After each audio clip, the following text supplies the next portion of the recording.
మళ్ళీ వస్తాను మీకు. లింగారెడ్డి గారు, ఆంధ్రప్రదేశ్లో మీ ప్రభుత్వం అధికారంలో ఉంది. ఈ 11 ఏళ్లలో కూడా దాదాపు 6 ఏళ్ళు, గతంలో ఒక 5 ఏళ్ళు, ఇప్పుడు మీ ప్రభుత్వం మొదలైంది. టెక్నాలజీ వాడుకోవటం, రియల్ టైం గవర్నెన్స్ వాడుకోవటం, మిస్మేనేజ్మెంట్, దుబారా లేకుండా చూడటం, నిజంగా పని జరిగే చూడటంలో చంద్రబాబు గారిని మించిన వాళ్ళు లేరని చెప్తారు. ఇప్పుడు వీళ్ళు చెప్పటం, రామ్ కుమార్ గారు చెప్తుంది మీరు వింటున్నారు. ఆ పథకం అమల్లో పెద్ద ఎత్తున అవినీతి జరిగింది, పని చేయకుండా పేదలకి డబ్బులు వెళ్ళిపోయినాయి, సరైన పనులు జరగలేదు. ఇవి వాళ్ళు చెప్తున్నటువంటి రీజన్స్. సరే, గాంధీ పేరు ఎందుకు తీసేశారన్నది పక్కకు పెడితే, ఇప్పుడు మీ మీద 10% సంవత్సరంకి యావరేజ్గా 6-7 వేల కోట్ల రూపాయలు, కనీసం 6-7 వేల కోట్ల రూపాయలు ఈ పథకం ద్వారా మన తెలుగు రాష్ట్రాలు, ఏపీలో ఉన్న ఒక ఆంధ్రప్రదేశ్కే పేదలకి వెళ్తున్నాయి సార్. ఇప్పుడు ఇది దానిలో మీ వాటా 10% ఇప్పటిదాకా. ఇప్పుడు 40% పెట్టుకోవాలి ఆంధ్రప్రదేశ్. ఏంటి మీరు మిత్రపక్షం కాబట్టి నిశ్శబ్దంగా ఉంటారా? పేదలకి, రాష్ట్రానికి జరుగుతున్న అన్యాయం గురించి ప్రశ్నిస్తారా? లింగారెడ్డి గారు మ్యూట్లో ఉన్నారు, అన్మ్యూట్ చేయండి. మీకు ఛానల్లో ఉండే మిత్రులందరూ కూడా, వీక్షకులకు అందరికీ నమస్కారం. ఇది రాష్ట్ర ప్రభుత్వాలకు కొంచెం ఇబ్బందికరమైన పరిస్థితి. ఇప్పుడు ఈ మధ్యకాలంలో జిఎస్టీ కూడా తగ్గించినారు. జిఎస్టీ రేట్లు కూడా తగ్గించారు కదా. 28% ఉండేది 12% ఉండేది 5% అట్లా తగ్గించారు. జిఎస్టీ తగ్గడం వల్ల రాష్ట్రాలకు, కేంద్ర ప్రభుత్వంతో పాటు రాష్ట్రాలకు కూడా షేర్ తగ్గిపోతుంది. అదొక ఆర్థిక పరమైనటువంటి సమస్య. ఈ రెండోది 10% రాష్ట్ర వాటా, తర్వాత కంట్రిబ్యూషన్, తర్వాత 90% కేంద్రం వాటా ఉంటే కొంత రాష్ట్రాలకు పెద్ద భారం అనిపించలేదు. మీరు ఇంతగా చెప్పినట్టు 2 తెలుగు రాష్ట్రాల పైన 6,000 కోట్ల పైన ఖర్చు అవుతా ఉంటే ఒక్కొక్క రాష్ట్రం 6-7 వేల కోట్ల రూపాయలు సార్ సంవత్సరానికి. అదే ఒక్కో రాష్ట్రం 6,000 కోట్లు అవుతా ఉంటే ఇప్పుడు మనకు ఎంత 600 కోట్లు ఎంతో ఉండొచ్చు బహుశా. కానీ ఇప్పుడు ఏమైందంటే 6,000 కోట్లలో దాదాపు 2,000 చిల్లర కోట్లు పెట్టుకోవాలి. అది ఒక ప్రధానమైనటువంటి సమస్య. ఇంకోటి ఏంటంటే, అంతకుముందు మెటీరియల్ కాంపోనెంట్ 70%, 30% ఉండేది. ఇప్పుడు మెటీరియల్ కాంపోనెంట్ కూడా 40% పెట్టుకోవాల్సినటువంటి పరిస్థితి వచ్చింది. ఇంకోటి ఏంటంటే, ఇప్పుడు ఈ ఉపాధి హామీ పథకము అమలు పరిచేటువంటి ప్రాంతాలు కేంద్ర ప్రభుత్వం నోటిఫై చేస్తుంది. అంతకుముందు ఏంటి, రాష్ట్రంలో అక్కడ డిమాండ్ బట్టి, అవసరాన్ని బట్టి గ్రామాల్లో ఏ గ్రామంలో ఎవరు అడిగినా ఆ గ్రామంలో పని ఇవ్వాలి. ఎక్కడ అవసరం ఉంటే అక్కడ చేస్తా ఉంటారు. ఇప్పుడు కొంతది ఎక్కడ చేయాలా, ఎక్కడ అవసరం లేదనేది మరి కేంద్ర ప్రభుత్వం వాళ్ళ సమాచారం తెప్పించుకొని వాళ్ళు చేయడం జరుగుతూ ఉంది. ఇంకోటి ఏంటంటే, ఇప్పుడు వ్యవసాయానికి ఈ ఉపాధి హామీ పథకాన్ని అనుసంధానం చేయాలి. అది చాలా ముఖ్యమైనటువంటి విషయం. ఇప్పుడు మనం చూస్తున్నాం, ఇక్కడ ఏమైతా ఉంది, ఇప్పుడు కొత్త చట్టంలో కూడా 60 రోజులు సెలవు ప్రకటించినారు.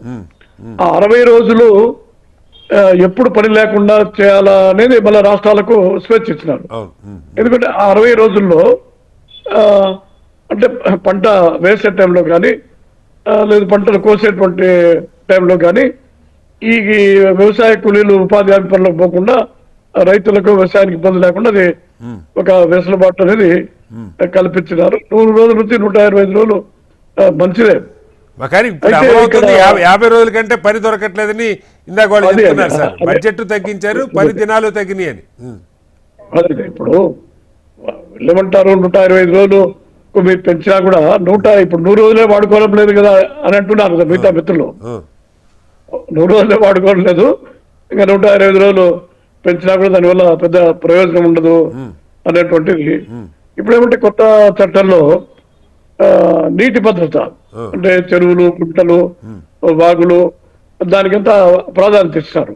అంటే అది కాదు సార్, చాలా ఇప్పుడు మంచి విషయం. ఇందాక రామ్ కుమార్ గారు ఒక మాట చెప్పారు, చెట్ల కింద గొంతులు తీయించి డబ్బులు ఇచ్చేశారు అని.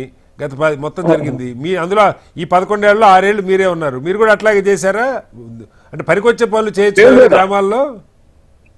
లేదు లేదు, అది అది ఒకటే అండి. ఇప్పుడు ఒక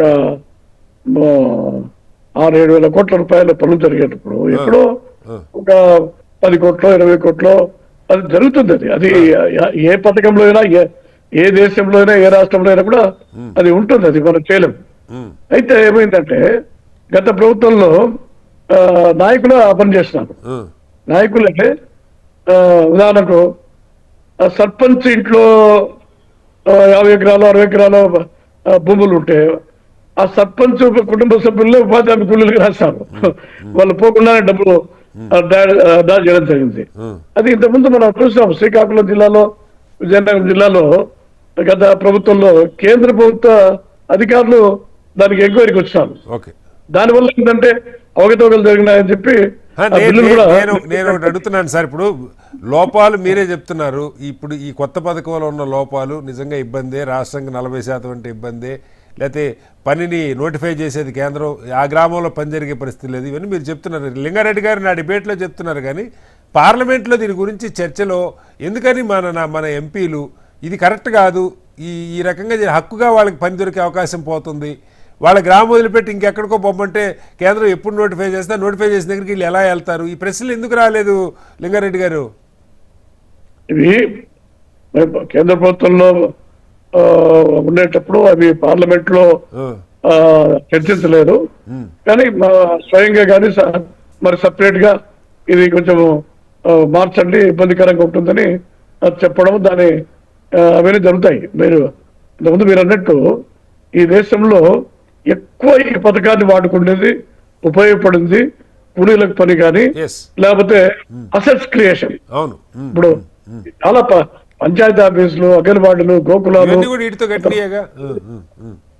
ఇవన్నీ కూడా లేకపోతే మనకు ఇంత అభివృద్ధి జరిగేది కాదు.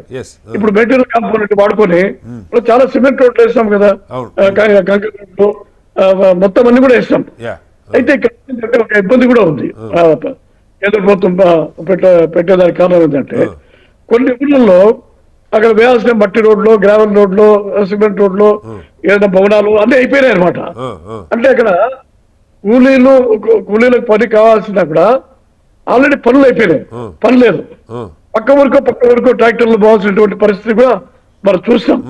అయితే ఇది వేతనాలు తక్కువైనా కొంచెము ఇబ్బందికరంగా ఉన్నా కూడా సొంత ఊర్లో సొంత ఇంట్లో ఉంటారు, ప్రభుత్వం ఇచ్చే బియ్యం తింటారు, పెన్షన్ వాడుకుంటారు, ఏదో వేడిలకు చల్లీలకు వేడిలు చూడనేటట్టు అక్కడ పోయి పని చేసుకుంటారు. కాబట్టి కొంత జరిగిపోతా ఉంది.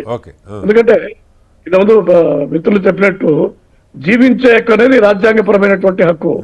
అయితే జీవించడానికి కావాల్సింది ఉపాధి కావాలి, పని కావాలి. అది ఆ పని అనేది మనం directive principles of state policy అంటే రాజ్యాంగంలో ఆదేశిక సూత్రాలు ఉంటాయి, 50 కిలోలు దాంతో ఆర్టికల్ ఉంటాయి. అంటే ఇది జీవించే హక్కు రాజ్యాంగబద్ధం అయినప్పటికీ కూడా దానికి కావాల్సినటువంటి వసతిని కల్పించేది అనుసంధానంగా ఆదేశిక సూత్రాల్లో ఉంది అనమాట. కాదు ఇప్పుడు రాష్ట్ర ప్రభుత్వంగా కాదు లింగారెడ్డి గారు, మీరు ఆంధ్రప్రదేశ్ లో రూలింగ్ లో ఉన్నారు, రేపు పొద్దున ఈ భారం మీ మీద పడబోతుంది. పనులు గ్రామ సభల్లో కాకుండా రాష్ట్ర స్థాయిలో అధికారులు ఎవరో నిర్ణయిస్తారు, ఎక్కడో లేదు కేంద్ర ప్రభుత్వం నోటిఫై చేస్తుంది. దీనివల్ల గ్రామంలో వాళ్ళకి పని దొరికే అవకాశం పోతుంది కదా. అంటే కేంద్ర ప్రభుత్వం నిర్ణయించినా కూడా నివేదికలు రాష్ట్ర ప్రభుత్వ అధికారుల ద్వారా పోవాల్సిందే. ఎందుకంటే కేంద్ర ప్రభుత్వం అధికారులు డైరెక్ట్ గా వచ్చి అక్కడ పని అవసరమా లేదా, డిమాండ్ ఉందా అనేది వాళ్ళు చేయలేరు. కాబట్టి టెక్నికల్ గా కేంద్ర ప్రభుత్వం నిర్ణయిస్తుందనే తప్ప ప్రాక్టికల్ గా ఇవన్నీ కూడా గ్రామ స్థాయిలో పంచాయతీ స్థాయి నుంచి పోవాల్సిందే. దాంతో పెద్ద ఇబ్బంది లేదు, కాబట్టి కొంత ఆలస్యం జరుగుతుంది. పెద్ద అభ్యంతరం లేదు ఈ బిల్లుతో, అంతేనా? అభ్యంతరాలు వేరు వేరు, మాట్లాడేది వేరు అంటారు.